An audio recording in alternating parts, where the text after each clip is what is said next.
Hello friends, welcome back to our channel. ನಾನು ಸುಮಾ. ಎಲ್ಲರೂ ಹೇಗಿದ್ದೀರಾ, ಚೆನ್ನಾಗಿದ್ದೀರಾ ಅಂತ ಅಂದ್ಕೊಳ್ತಾ ಮತ್ತೊಂದು ವಿಡಿಯೋಗೆ ನಿಮಗೆ ಸ್ವಾಗತನ ಕೋರ್ತಾ ಇದ್ದೀನಿ. ಬನ್ನಿ ಇವತ್ತಿನ ವಿಡಿಯೋನ ಸ್ಟಾರ್ಟ್ ಮಾಡೋಣ. ಇವತ್ತು ಬಂದು ಅಪ್ಪಾಜಿ ಅಮ್ಮ ಊರಿಂದ ಬಂದಿದ್ದರು. ರಜೆ ಮುಗಿದ ತಕ್ಷಣ ಮತ್ತೆ ಆಮೇಲೆ ಬರೋಕ್ಕಾಗಲ್ಲ ಅಂತ ಹೇಳಿ ಆವಾಗ ನಾವು ಶಿವಮೊಗ್ಗ ಡಿಸ್ಟಿಕಲ್ಲಿ ಇಂಥ ಒಂದು ಒಳ್ಳೆ ದೇವಸ್ಥಾನ ಇದೆ ಅಂತ ಗೊತ್ತಿರಲಿಲ್ಲ. ನನ್ನ ಹಸ್ಬೆಂಡು ಯಾರಿಗೋ ಬಾಡಿಗೆಗೆ ಅಂತ ಹೋದಾಗ ಅವ್ರು ಕರ್ಕೊಂಡೋಗಿದ್ರು ಅಂತ ಹೇಳಿ ಅದೊಂದು ಹೇಳ್ತಾನೆ ಇದ್ದರು.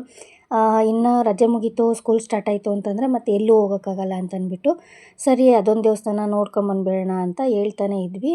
ಹಂಗೂ ಅಪ್ಪಾಜಿ ಅಮ್ಮ ಇಬ್ಬರು ಇದ್ರಲ್ವ, ಇವತ್ತು ಊರಿಗೆ ಹೋಗ್ತೀವಿ ಅಂತ ಹೊರಟರು. ಬಟ್ ನಮ್ಮದು ಜೀತೋ ಗಾಡಿ ತೊಗೊಂಬರೋದಿತ್ತು ಇವತ್ತು. ಹಂಗಾಗ್ಬಿಟ್ಟು ಸರಿ ಅದನ್ನು ಮುಗಿಸ್ಕೊಂಡೆ ಹೋಗೋಣ ಅಂತೇಳಿ ಡಿಸೈಡ್ ಮಾಡಿದ್ರು. ಸರಿ ಅಂತ ಹೇಳ್ಬಿಟ್ಟು ಬೆಳಗ್ಗೆಯಿಂದ ಸಂಜೆವರೆಗೂ ಫ್ರೀಯಾಗಿದ್ದೀವಲ್ಲ ಅಂತ ಹೇಳ್ಬಿಟ್ಟು ನೋಡೋಣ, ಹಂಗಿದ್ರೆ ಇದೊಂದು ದೇವಸ್ಥಾನಕ್ಕೆ ಹೋಗಿ ಬಂದುಬಿಡೋಣ ಅಂತ ಬಂದ್ವಿ. ನಮ್ಮ ಒಂದು ಶಿವಮೊಗ್ಗ ಡಿಸ್ಟಿಕಲ್ಲಿ ಇಂಥ ಒಂದು ದೇವಸ್ಥಾನ ಇದೆ ಅಂತ ನನಗೂ ಗೊತ್ತಿರಲಿಲ್ಲ, ನನ್ನ ಹಸ್ಬೆಂಡ್ಗೂ ಗೊತ್ತಿರಲಿಲ್ಲ. ಅವರು ಕರ್ಕೊಂಡು ಹೋಗುವಾಗೇ ಗೊತ್ತಾಗಿದ್ದು. ತುಂಬ ಚೆನ್ನಾಗಿದೆ, ತುಂಬ ಚೆನ್ನಾಗಿದೆ ಅಂತ ಹೇಳ್ತಾನೆ ಇದ್ದರು. ಸರಿ ಅಂತೇಳಿ ಬಂದ್ವಿ.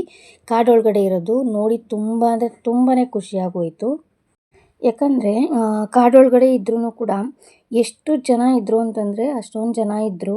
ಬರ್ತಿದ್ದಂಗೆ ಒಂಥರ ವಾತಾವರಣವೇ ಒಂಥರ ಖುಷಿಯಾಗೋ ಥರ ಇತ್ತು. ಸ್ವಲ್ಪ ಮಳೆ ಬರೋ ಥರನೂ ಇತ್ತು, ಬಟ್ ಮಳೆ ಏನು ಅಷ್ಟು ಜೋರಾಗಿಲ್ಲ. ನಾವು ಹೊರಡೋ ಟೈಮಲ್ಲಿ ಸ್ವಲ್ಪ ಮಾತ್ರನೇ ಮಳೆ ಹೊರಡೋ ಟೈಮಲ್ಲ, ನಾವು ಊಟಕ್ಕೆ ಅಂತ ಒಳಗೋಗಿದ್ವಿ. ಪ್ರಸಾದ ತಿನ್ಕೊಂಬರೋಣ ಅಂತ. ಆವಾಗ ಒಂದು ಸ್ವಲ್ಪ ಜೋರು ಮಳೆನೇ ಬಂತು. ಹೊರಗಡೆ ಬಂದರೆ ಮಳೆದು ಸೂಕ್ಷ್ಮನೇ ಇರಲಿಲ್ಲ, ಫುಲ್ಲು ಡ್ರೈ. ಅದನ್ನೇ ನೋಡಿಕೊಂಡು ನಗಾಡಿದ್ದಾಯಿತು. ಇಲ್ಲಿ ಬಂದಿದ್ದ ತಕ್ಷಣವೇ ಏನಾಯಿತು ಅಂತಂದರೆ ಟೈಮ್ ಆಯಿತು ಅಂಥೇಳಿ ಪ್ರಸಾದ ಕ್ಲೋಸ್ ಮಾಡ್ತಾರೆ ಅಂತ ಹೇಳ್ತಾಯಿದ್ರು. ಆವಾಗ ನಾವೇನು ಮಾಡಿದ್ವಿ, ಕ್ಯೂ ತುಂಬ ಉದ್ದ ಇತ್ತು. ಆಮೇಲೆ ಕ್ಲೋಸ್ ಮಾಡ್ತಾರೆ 1 ಅವರ್ ಅಂತ ಹೇಳಿದ್ರು. ಸರಿ ಕ್ಯೂ ಇದ್ದು ನಾವು ಅಲ್ಲಿಗೆ ಹೋಗೋಷ್ಟೊತ್ತಿಗೆ ಕ್ಲೋಸ್ ಮಾಡಿದ್ರೆ ನಮಗೆ ದರ್ಶನವೂ ಸಿಗೋಲ್ಲ ಅನ್ನೋದು ಪಕ್ಕ ಆಯಿತು. ಸರಿ ಅಂತಂದ್ಬಿಟ್ಟು ನಾವು ಪ್ರಸಾದಕ್ಕೇ ಹೋದ್ವಿ. ಆಮೇಲೆ ಪ್ರಸಾದ ಮುಗಿಸ್ಕೊಂಡು ಆಚೆ ಬಂದ್ವಿ. ಇನ್ನೂ ಕ್ಲೋಸೇ ಆಗಿತ್ತು. ಸರಿ ಈ ಕಡೆ ಇನ್ನೂ ಏನೇನೋ ನೋಡೋದಿತ್ತು ಅಂತ ಹೇಳ್ಬಿಟ್ಟು ಎಲ್ಲ ನೋಡ್ಕೊಂಬರ್ತಾಯಿದ್ರು. ಸರಿ ಅದನ್ನೆಲ್ಲ ನೋಡ್ಕೊಂಬಂದ್ಬಿಡೋಣ, ಅಷ್ಟೊತ್ತಿಗೆ ಟೈಮ್ ಆಗುತ್ತೆ, ಆವಾಗ ಡೋರ್ ಓಪನ್ ಆಗುತ್ತೆ, ದರ್ಶನ ಮಾಡ್ಬೋದು ಅಂತ ಅಂದ್ಕೊಂಡು ನೋಡೋಣ ಅಂತ ಹೊರಟ್ವಿ. ಆ ಕಡೆ ಎಲ್ಲ ನೋಡ್ಕೊಂಬರ್ಬೋದು ಅಷ್ಟರೊಳಗೆ ಅಂತ ಅನ್ನಿಸ್ತು. ಹಂಗಾಗಿ ಹೊರಟ್ವಿ. ಆಮೇಲೆ ಅಲ್ಲಿ ಹೋದ್ವಿ. ಸೈಡಲ್ಲೆಲ್ಲನೂ ತುಂಬ ಚೆನ್ನಾಗಿತ್ತು. ಏನಪ್ಪ ಅಂತಂದರೆ ನಾವು ಇವಾಗ ಹೋಗ್ತಾ ಇದ್ದೀವಲ್ಲ, ಅಲ್ಲಿ ತೋರಿಸ್ತೀನಿ ಅಮ್ಮನವ್ರ ದೇವಸ್ಥಾನ ಹೆಂಗಿದೆ ಅಂತಂದರೆ, ಅಲ್ಲಿ ಎದುರುಗಡೆ ಕಾಣಿಸ್ತಿದೆಯಲ್ಲ ಅದೇನೆ. ಅಲ್ಲಿ 4 ಸೈಡನ್ನು ಅಮ್ಮನವ್ರ ಒಂದು ಫೇಸ್ ಇದೆ. ಈ ಥರ 4 ಸೈಡ್ ಇದೆ, 4 ದಿಕ್ಕಿಗೂ. ಮಧ್ಯದಲ್ಲಿ ಹಿಂದೆ ಕಾಣಿಸ್ತಾ ಇದೆಯಲ್ಲ ಹುತ್ತ ಇದೆ. ಫುಲ್ಲು ಬಳೆ ಪದ್ಮಾವತಿ ಅಂತ ಇದು ದೇವಸ್ಥಾನದ ಹೆಸರು. ಬಳೆನೇ ಫೇವ್ರೇಟ್ ಅಂತೆ ಈ ದೇವರಿಗೆ. ಏನಾದರೂ ಹರಕೆ ಮಾಡ್ಕೊಳ್ಳೋದಾದರೆ ನಾವು ಇಷ್ಟಿಷ್ಟು ಬಳೆ ಕೊಡ್ತೀವಿ ಅಂತ ಹರಕೆ ಮಾಡ್ಕೊಳ್ಳೋದಂತೆ ಇಲ್ಲಿ.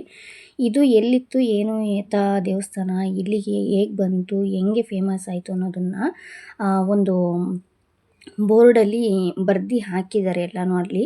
ನಾವು ಅದನ್ನೇ ಫುಲ್ಲಾಗಿ ಓದಿ, ಯಾಕಂದರೆ ಈ ಒಂದು ದೇವಸ್ಥಾನಕ್ಕೆ ಹೋಗಿದ್ದೀವಿ ಅಂತಂದರೆ ಏನು ಮಹಿಮೆ, ಏನು ಎತ್ತ ಅಂತ ತಿಳ್ಕೊಬೇಕು ಅನ್ನೋದೊಂದು ಇರುತ್ತಲ್ವ. ಹಂಗೇ ಅಲ್ಲಿ ಇತ್ತು ಬೋರ್ಡು. ಹಂಗಾಗಿ ನಾವು ಕೂಡ ಓದಿದ್ವಿ. ಅದನ್ನು ಕೂಡ ವೀಡಿಯೋದಲ್ಲಿ ಹಾಕಿದ್ದೀನಿ. ಅದನ್ನು ಬೇಕಾದ್ರೆ ನೀವು ಸ್ಟಾಪ್ ಮಾಡಿಕೊಂಡು ವೀಡಿಯೋನ ಫುಲ್ಲಾಗಿ ಓದ್ಕೋಬೋದು. ತುಂಬ ಚೆನ್ನಾಗಿತ್ತು. ಇದೇ ಮೂಲ ಅಂತ ಹೇಳಿ, ಅಂದರೆ ದೇವರು ಉದ್ಭವ ಥರ ಆಗಿದ್ದೇನೆ ಇಲ್ಲಿ ಅಂತ. ಅಂದರೆ ಎಲ್ಲಿಂದನೋ ತೊಗೊಂಬಂದು ಇಲ್ಲಿ ಸ್ಟಾರ್ಟ್ ಮಾಡಿದ್ದು. ಇಲ್ಲಿಂದನೇ ಅದು ದೇವರಿದೆ ಅಂದರೆ ಏನಂತಾರಲ್ಲ, ದೇವ್ರು ಇದೆ ಅನ್ನೋದು ಗೊತ್ತಾಗೋದು ಆವಾಗಿಂದನೇ ಸ್ಟಾರ್ಟ್ ಮಾಡೋದು. ಪೂಜೆ ಆಗಲಿ, ದೇವಸ್ಥಾನ ಕಟ್ಟೋದಾಗಲಿ, ಈ ಥರ ಎಲ್ಲ ಮಾಡ್ತಾರಲ್ಲ, ಅದು ಇಲ್ಲಿಂದನೇ ಗೊತ್ತಾಗಿದ್ದು ಅಂತ ಹೇಳಿದ್ದು ಅಲ್ಲಿ ಒಬ್ಬರು. ಅದಾದಮೇಲೆ ನಾನು ಅಲ್ಲಿ ದೊಡ್ಡದಾಗಿ ದೇವಸ್ಥಾನ ತೋರಿಸಿದ್ನಲ್ಲ, ಕ್ಲೋಸ್ ಆಗಿತ್ತು ಅಲ್ಲಿ. ಅದಾದಮೇಲೆ ಇದನ್ನೆಲ್ಲ ನೋಡ್ಕೊಂಡೋಗಿ ದರ್ಶನ ಮಾಡ್ಕೊಳ್ಳೋಣ ಅಂತ ಅಂದ್ಕೊಂಡ್ವಿ ಅನ್ನಲ್ಲ, ಅಲ್ಲಿ ಇದೇ ಬೋರ್ಡು ಮಿಸ್ ಮಾಡ್ದಲೇ ಓದಿ. ಚೆನ್ನಾಗಿದೆ.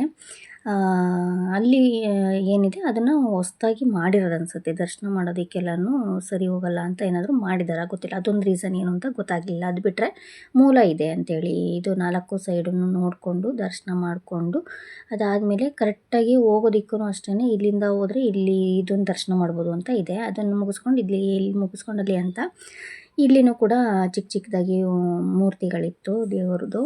ಅದನ್ನೆಲ್ಲನೂ ಕೂಡ ನೋಡಿಕೊಂಡು ಹಂಗೇ ಮತ್ತೆ ಮುಂದೆ ಇನ್ನೂ ಒಂದು ದೇವರಿತ್ತು, ಅದೆಲ್ಲನೂ ನೋಡಿಕೊಂಡು ಇಲ್ಲೆಲ್ಲನೂ ತುಂಬ ದೇವರಿಗೆ ಹರಕೆ ಎಲ್ಲ ಮಾಡ್ಕೊಳ್ಳೋದು ಅದೆಲ್ಲನೂ ತುಂಬ ಇದೆ. ನಮಗೂ ಗೊತ್ತಿರಲಿಲ್ಲ. ಹಂಗೇ ನೋಡುವಾಗಲೇ ನಮಗೆ ಗೊತ್ತಾಗಿದ್ದು, ಮತ್ತು ಅದು ಓದುವಾಗಲೇ ಯಾಕೋ ಇವತ್ತು ಮೊಬೈಲ್ ಇಟ್ಕೊಳ್ಳೋಕ್ಕೂ ಶಕ್ತಿ ಇಲ್ಲ ಥರ ಆಗಿದೆ. ವಾಯ್ಸ್ ಓವರ್ ಕೊಡ್ತಾಯಿದ್ದೀನಿ, ಮೊಬೈಲ್ನೂ ಕೈ ಬಿಡ್ತಾ ಇದ್ದೀನಿ, ಆ ಥರ ಆಗಿಬಿಟ್ಟಿದೆ. ಏನು ಅಂತ ಗೊತ್ತಿಲ್ಲ. ಸ್ವಲ್ಪ ಕೆಮ್ಮು ಕೂಡ ಜಾಸ್ತಿ ಅನ್ನಿಸ್ತಾ ಇದೆ. ಯಾಕೋ ಕೆಮ್ಮೇ ಇರಲಿಲ್ಲ, ಯಾವಾಗೋ ಒಂದೊಂದು ಟೈಮ್ ಸ್ವಲ್ಪ ಹಂಗೆ ಬರ್ತಾಯಿತ್ತು. ಲಾಸ್ಟ್ ವೀಡಿಯೋದಲ್ಲೆಲ್ಲ ವಾಯ್ಸ್ ಓವರ್ ಕೊಡುವಾಗ ನೋಡಿದ್ದೀರಾ.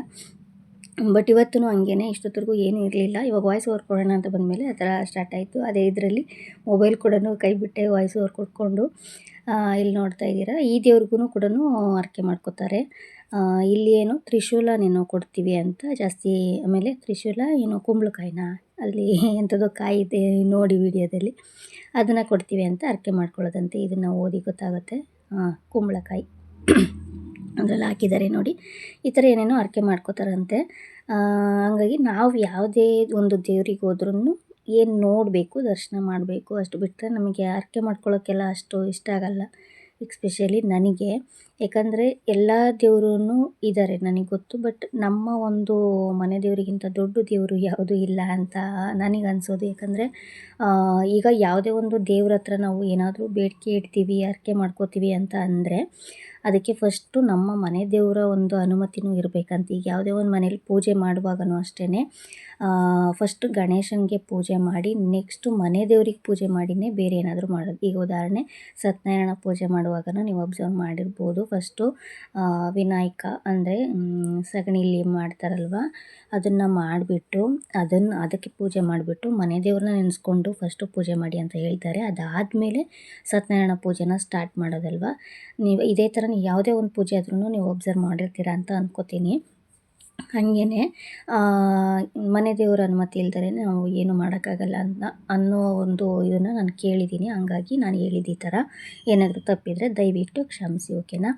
ಅದಾದಮೇಲೆ ಇಲ್ಲಿ ಬುದ್ಧಂದು ಇತ್ತು, ನೋಡೋದಕ್ಕೂ ಚೆನ್ನಾಗಿತ್ತು. ಅಷ್ಟು ದೊಡ್ಡದಾಗಿ ಅಷ್ಟು ಜಾಗನ ಇಷ್ಟು ಇದರಲ್ಲಿ ಅಂದರೆ ಏನು ಹೇಳ್ತಾರೆ, ನಾವು ಮನೆ ಕಟ್ಟೋದಕ್ಕೆ ಒಂದಿಷ್ಟು ಜಾಗ ತಗೊಳ್ಳೋಕ್ಕೆ ಎಷ್ಟು ಕಷ್ಟಪಡ್ತೀವಿ, ಇದೊಂದು ಬುದ್ಧಾಗೇ ಇಷ್ಟು ದೊಡ್ಡ ಜಾಗ ಹಿಂಗೆ ಅಂಥೇಳಿ ಅದೊಂದು ಆಶ್ಚರ್ಯ ಅಂತ ಅನ್ನಿಸ್ತು. ಒಂದು ಕಡೆ ಖುಷಿನೂ ಆಯಿತು. ಅಷ್ಟು ದೊಡ್ಡದಾಗಿ ಕೂತ್ಕೊಳ್ಳೋಕ್ಕೆ ಆಗಲಿ ಯಾರಿಗಾದ್ರೂ ಚೆನ್ನಾಗಿತ್ತು ಅಂತ ಹೇಳ್ಬೋದು. ಅಲ್ಲಿನೂ ಒಂದು ಫೋಟೋ ತೆಕ್ಕೊಂಡು, ಫ್ಯಾಮಿಲಿ ಫೋಟೋ. ಆಮೇಲೆ ಬಂದಿದ್ದ ತಕ್ಷಣವೇ ಇಲ್ಲಿ ಏನು ದರ್ಶನಕ್ಕೆ ಬಾಗಿಲು ತೆಗಿತಾರೆ ಅಂತ ಅಂದ್ಕೊಂಡಿದ್ವಿ. ಇನ್ನೂ ನಾವು ಇದೆಲ್ಲ ಮುಗಿಸ್ಕೊಂಡು ಪ್ರಸಾದ ತಿಂದು ಮುಗಿಸಿ ಇಷ್ಟೆಲ್ಲ ನೋಡಿ ವಿಡಿಯೋ ಎಲ್ಲ ಮಾಡಿಕೊಂಡು ನಿಧಾನವಾಗಿಯೇ ಬಂದ್ರೂ ಕೂಡ ಅಲ್ಲಿ ಇನ್ನೂ ಡೋರ್ ಓಪನ್ ಆಗೋಕ್ಕೆ ಇನ್ನೂ 20 ಮಿನಿಟ್ಸಿಂತ ಜಾಸ್ತಿನೇ ಇತ್ತು. ಹಂಗಾಗಿ ಹೋದ್ವಿ. ಹಂಗೂ ಒಳಗಡೆ ಹೋಗಿ ಒಂದು 5 ಮಿನಿಟ್ಸ್ ಕೂತ್ಕೊಂಡ್ವಿ.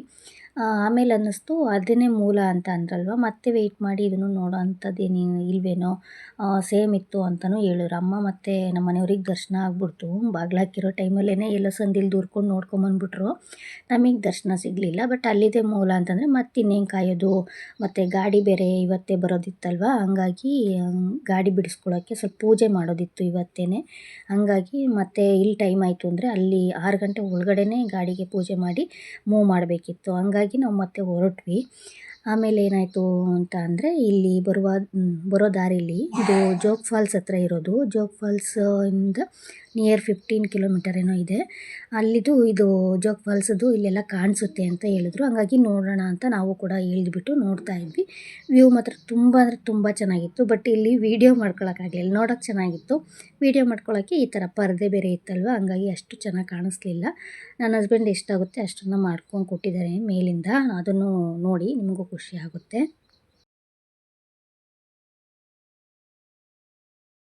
ಸರಿ, ಅಲ್ಲೆಲ್ಲ ಮುಗಿಸ್ಕೊಂಡು ಆಮೇಲೆ ಶೋರೂಮ್ ಹತ್ರ ಬಂದ್ವಿ, ಮಹೀಂದ್ರ ಶೋರೂಮು.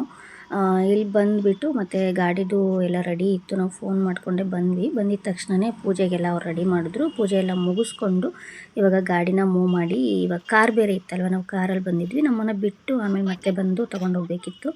ಹಂಗಾಗಿ ಸರಿ ಅಂತ ಹೇಳಿಬಿಟ್ಟು ಪೂಜೆ ಕೂಡ ತುಂಬ ಅಂದರೆ ತುಂಬ ಚೆನ್ನಾಗಾಯಿತು. ಪೂಜೆ ಮಾಡುವಾಗ ನನ್ನ ಮೊಬೈಲ್ನ ಅಲ್ಲೇ ಗಾಡಿಲೇ ಬಿಟ್ಟು ಬಂದುಬಿಟ್ಟಿದ್ದೆ ಕಾರಲ್ಲಿ. ಹಂಗಾಗಿ ಅದು ಐಡಿಯಾ ಇರಲಿಲ್ಲ. ಆಮೇಲೆ ನನ್ನ ಹಸ್ಬೆಂಡ್ ಫೋನಲ್ಲೇ ಸ್ವಲ್ಪ ವೀಡಿಯೋ ಮಾಡಿಕೊಂಡೆ, ಮೆಮೊರಿಗಿರುತ್ತೆ ಅಂತ ಹೇಳಿ. ಆಮೇಲೆ ಅವರು ಮೂವ್ ಮಾಡಿ ನಿಲ್ಲಿಸ್ಬಿಟ್ಟು ಮತ್ತೆ ಸೈಡಲ್ಲಿ ನಾವು ಮನೆಗೆ ಹೊರಟ್ವಿ. ನಮ್ಮನ್ನು ಬಿಟ್ಟು ಬಂದು ಆದ ನಂತರ ಇವರು ಗಾಡಿನ ತೊಗೊಂಬಂದರು. ಫೈನಲಿ ಇವತ್ತು ತುಂಬ ಖುಷಿಯಾಗುವಂಥ ವಿಷಯ ಅಂತಂದರೆ ನಾವು ಒಂದು ಜೀತೋನ ತೊಗೊಂಡ್ವಿ. ಯಾಕಂದರೆ ಹಳೇದೊಂದು ಗಾಡಿ ಇತ್ತಲ್ವ, ಅದು ಏನಾಯಿತು ಅಂತ ನಾನು ನೆಕ್ಸ್ಟ್ ವೀಡಿಯೋದಲ್ಲಿ ಹೇಳ್ತೀನಿ. ಯಾಕಂದರೆ ಅದು ನಾನು ಹೇಳಿದ್ದೆ ಲಾಸ್ಟ್ ವೀಡಿಯೋದಲ್ಲಿ ಈ ಥರ ಏನು ನಡೀತಾ ಇದೆ ಅದನ್ನೆಲ್ಲ ಒಂದೊಂದು ವೀಡಿಯೋದಲ್ಲಿ ಹೇಳ್ತೀನಿ ಅಂತ, ಹಂಗೇ ಹೇಳ್ತೀನಿ. ಇದಾಗಿತ್ತು ಇವತ್ತಿನ ವೀಡಿಯೋ. ಇಷ್ಟು ವೀಡಿಯೋದಲ್ಲಿ ನಿಮ್ಗೆ ಏನು ಇಷ್ಟ ಆಯಿತು ಅಂತ ದಯವಿಟ್ಟು ಕಮೆಂಟ್ ಮಾಡಿ ತಿಳಿಸಿ. ಇಷ್ಟ ಆಗಿದ್ದರೆ ಲೈಕ್ ಮಾಡಿ. ಹಾಗೆಯೇ ನನ್ನ ಚಾನಲ್ನ ಯಾರೇನೂ ಸಬ್ಸ್ಕ್ರೈಬ್ ಮಾಡಿಲ್ಲ, ಪ್ಲೀಸ್ ನನ್ನ ಚಾನಲ್ನ ಸಬ್ಸ್ಕ್ರೈಬ್ ಮಾಡಿಕೊಂಡು ನೋಡಿ ಅಂತ ಹೇಳ್ತಾ ಇವತ್ತಿನ ವೀಡಿಯೋನ ಇಲ್ಲಿಗೆ ಎಂಡ್ ಮಾಡ್ತಾಯಿದ್ದೀನಿ. ಸಿಗ್ತೀನಿ ನೆಕ್ಸ್ಟ್ ವೀಡಿಯೋದಲ್ಲಿ. Take care. ಬಾಯ್ ಬಾಯ್.